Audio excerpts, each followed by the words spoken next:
Konflik batin. Pernah ngalamin nggak? Lo pengen ngelakuin sesuatu, tapi ada bagian diri lo yang nggak setuju.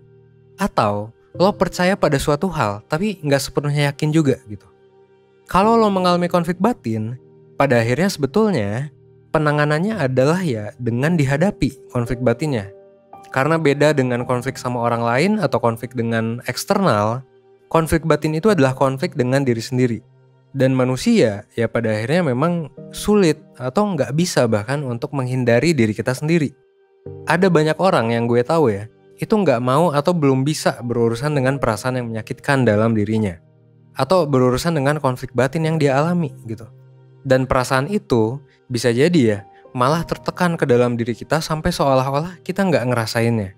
Kalau emang itu yang lo lakukan ketika berkonflik dengan diri, ketika lo ngerasa konflik batin, sebenarnya ini ada penjelasan ilmiahnya kalau kita lihat dari sudut pandang psikologi.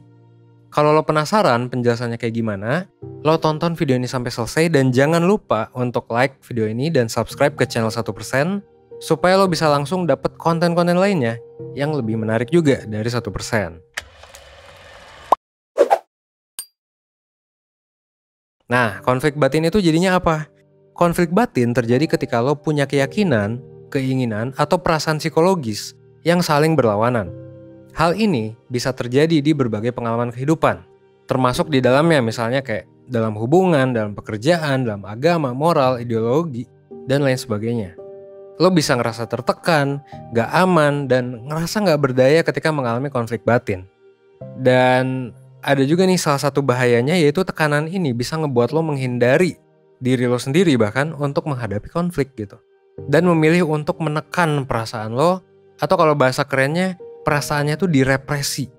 Jadi lo memilih untuk merepresikan perasaan lo, entah secara sadar ataupun gak sadar. Nah ngomong-ngomong tentang represi, represi itu adalah salah satu bentuk mekanisme pertahanan diri atau defense mechanism biasanya disebutnya. Konsep tentang mekanisme pertahanan diri ini atau defense mechanism ini sebenarnya berasal dari teori Sigmund Freud tentang kepribadian. Kalau lo belum tahu Sigmund Freud, dia adalah pendiri dari aliran psikoanalisis dalam ilmu psikologi. Salah satu aliran yang muncul paling pertama, dan sebenarnya kita udah sempat ngebahas ini di video sebelumnya. Jadi kalau lo mau tahu lebih lanjut, sebenarnya lo bisa cek video tentang teori kepribadian Freud di channel YouTube 1%, yang dimana kita udah ngejelasin video khusus tentang ini gitu ya. Nah kalau menurut Freud jadi gimana? Well kalau menurut Freud, kalau orang lagi mengalami konflik batin, contohnya misal ada kepentingan yang saling bertubrukan. Nah biasanya ini akan membuat orang cemas gitu. Kecemasan ini bisa ngebuat diri lo gak nyaman, dampaknya tuh ya, jadi negatif gitu. Yang pada akhirnya akan memancing mekanisme pertahanan diri atau defense mechanism untuk keluar. Defense mechanism itu apa sih sebenarnya?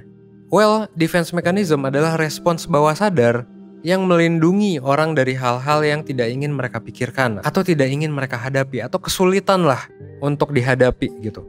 Represi ini yang tadi gue bilang ya, itu adalah salah satu mekanisme pertahanan diri. Represi itu terjadi ketika lo memendam pengalaman, perasaan, dan emosi yang gak nyaman gitu. Supaya gak terdeteksi oleh pikiran sadar lo. Tujuannya emang untuk mencegah atau mengurangi rasa cemas. Tapi hasilnya, lo sebenarnya cuman gak menyadari perasaan-perasaan itu.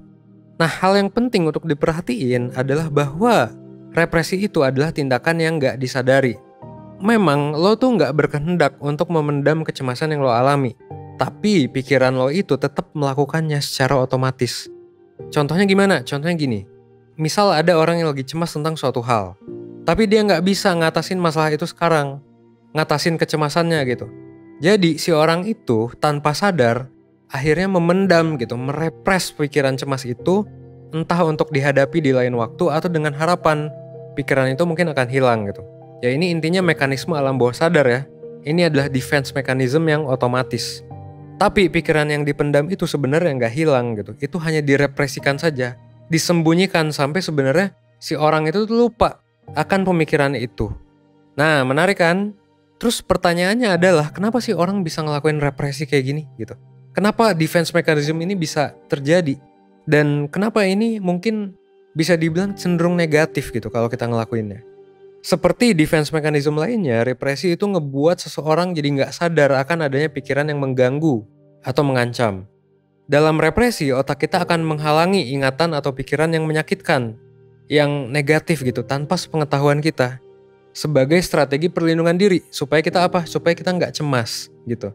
Karena apa? Karena ketika lo gagal untuk menghadapi konflik batin dan gagal menanganinya secara efektif, lo bisa keterusan terjebak dalam konflik itu dan lama-kelamaan ini bisa memengaruhi pikiran dan tingkah laku lo.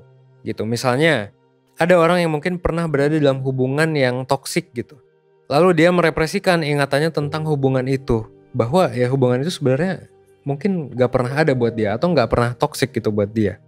Dan karena dia lupa akan pengalaman itu, dia bisa aja masih tertarik untuk menjalin hubungan sama orang yang sifatnya mirip sama mantannya dia, meskipun ya dia dulu pernah sadar bahwa sebenarnya mantan dia tuh toksik. Nah, jadi pertanyaannya adalah gimana nih caranya supaya lo bisa ngatur pikiran lo agar nggak terpaksa melakukan represi? Dan gimana caranya supaya lo bisa nyari solusi yang tepat untuk menghadapi konflik batin? Nah, solusinya itu ada beberapa. Jadi sekarang gue bakal ngasih tips dan trik gimana caranya biar lo nggak nge-repress gitu si pikiran lo itu. Yang pertama adalah coba tenangkan pikiran lo. Coba pusatkan pikiran lo dan kayak ya udah be mindful aja gitu. Karena dengan gitu lo bisa dengan mudah ngembangin perspektif baru. Dan seringkali memang solusi yang terbaik itu akan datang ketika kita nggak sibuk nyari-nyari solusinya. Intinya ketika pikiran kita tuh tenang lah.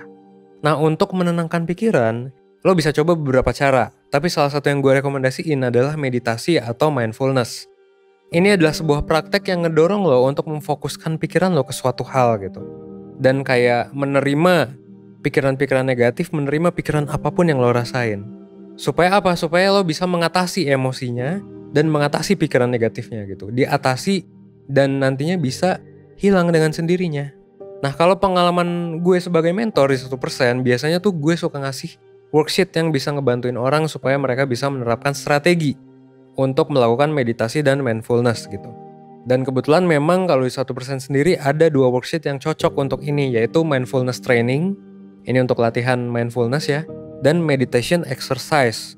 Ini kedua worksheet ini seringkali memang gue kasih ke orang-orang yang sering ngerasa cemas gitu sama masa depan, atau gak bisa move on dari masa lalu. Karena ini bakal ngebantu kita untuk live in the present, hidup di masa kini. Dan menenangkan pikiran itu emang gak selalu mudah. Tapi memang yang butuh kita lakukan adalah untuk mulai gitu kan, mulai dan terus berlatih. Dan karena mindfulness sama meditasi adalah 2 hal yang bisa dilatih, worksheet ini bisa jadi langkah pertama lo untuk mulai ngelakuinnya gitu. Jadi nanti lo bisa ikut mentoring aja dan dapetin worksheet ini sekaligus juga nanti dapet konsultasi gitu ya. Nah, tapi sebaliknya, kalau misalnya yang terjadi adalah pikiran lo gak tenang, gak mindful, pada akhirnya lo jadinya mungkin nanti bakalan cenderung untuk menghindari untuk menghadapi pikiran itu dan ujung-ujungnya mungkin akan melakukan represi. Akhirnya lo akan cenderung membuat keputusan yang mungkin terkesan impulsif, terburu-buru dan bisa jadi gak dipikirin dengan matang. Keputusan yang lo buat itu juga belum tentu yang tepat bagi situasi lo ketika lo memang pikirannya belum terlalu tenang gitu. Jadi kalau lo yakin udah menjernihkan pikiran, udah bikin tenang, ya langkah selanjutnya adalah untuk nantinya sih bikin to-do list atau membuat planning lah. Intinya bikin rencana yang rasional. Nah, ini yang kedua ya, bikinlah rencana yang rasional. Ketika pikiran lo udah tenang, lo bisa mulai reorganize atau mengorganisasikan lagi pikiran lo dan merestrukturisasi pikiran lo. Misalnya lo bisa dengan menimbang pro kontra dari konflik yang lo hadapin, dari hal yang lo cemaskan gitu. Lo juga bisa bikin daftar hal-hal yang lo prioritasin. Dan konflik batin itu memang biasanya sering muncul ketika kita belum punya prioritas yang jelas. Dengan ngelakuin ini, dengan bikin rencana yang rasional, lo bisa tahu apa hal yang penting buat lo dan apa yang paling lo butuhin. Dari situ lo bisa dengan mudah membuat rencana untuk menghadapinya. Gitu ya. Nah, tadi kan gue udah sempet ngejelasin kalau misalnya represi dan kalau misalnya defense mechanism itu terjadi di luar kesadaran, alias kita nggak sadar gitu ketika itu terjadi. Nah, karena itu lo nggak akan sadar bahwa lo tuh sedang mengalami represi gitu. Kalau misalnya lo pengen mastiin bener-bener bahwa lo nggak menerapkan si defense mechanism itu ketika lo menghadapi situasi sulit misalnya, akan lebih baik memang kalau lo minta bantuan ke orang lain, minta feedback, cerita atau apapun itu. Akan lebih baik lagi kalau lo bertanya ke profesional. Karena mereka bisa ngasih jawaban yang lebih objektif tentang perasaan dan pengalaman lo gitu kan. Kalau lo mau nyari layanan di mana lo bisa cerita tentang pengalaman lo, well nggak usah nyari jauh-jauh, di 1% juga ada, juga bisa ya. Di 1% kita ada layanan mentoring, di mana lo bisa ngobrol berdua one on one ya sama mentor tentang konflik yang lo alami dan diskusi tentang jalan keluar yang baik. Lo juga bisa dapat kesempatan untuk ngerjain worksheet mindfulness dan meditasi yang tadi udah gue jelasin gitu ya. Dan banyak worksheet lainnya yang bisa lo pakai ke depannya. Kalau lo pengen daftar atau pengen tahu lebih lanjut tentang mentoring 1%, lo tinggal klik link di description atau di comment section yang udah gue pin. Nah, konflik batin kan memang masalah yang rumit ya. Tapi merepresi atau mendorongnya ke dalam diri lo supaya lo gak harus merasa sakit, biasanya cenderung memang menghasilkan efek yang negatif gitu. Dan cenderung juga gak nyelesain masalah. Karena dibandingkan menghadapinya, ya pikiran kita jadinya berusaha untuk kabur gitu dari pikiran itu. Otak kita jadinya berusaha untuk kabur dari pikiran itu. Jadi jalan keluar yang paling efektif adalah dengan menghadapinya, ya. Take notes ya. Paling penting adalah menghadapinya. Mulailah dengan tenangin pikiran, kayak tadi ya, dengan worksheet mindfulness dan meditasi. Gak usah langsung nemu solusi juga gak apa-apa. Yang penting lo nyoba something yang baru gitu ya. Karena kalau lo udah berani untuk menghadapi pikiran yang berkonflik, langkah selanjutnya tuh lo bisa lebih siap. Dan ingat juga walaupun konflik yang sedang lo alami adalah dengan diri lo sendiri, bukan berarti lo harus ngadapinnya sendiri, kayak tadi. Gak apa-apa kok untuk minta bantuan, apalagi bantuan dari profesional gitu. Akhir kata, gue harap lo bisa mendapat pengetahuan dari video ini yang bisa ngebantu lo untuk menghadapi konflik batin. Kayak yang udah gue sampaikan tadi ya, 1% punya layanan mentoring yang siap membantu lo kapanpun, dimanapun lo butuhkan gitu. Untuk daftarnya lo bisa langsung cek dan klik link yang ada di description box. Yang pasti jangan lupa like video ini dan subscribe ke channel 1%. Semoga video ini bisa ngebuat lo menjadi lebih baik, seenggaknya 1% setiap harinya, agar nanti lo bisa hidup seutuhnya. Oke? Gua Evan dari 1%, thanks.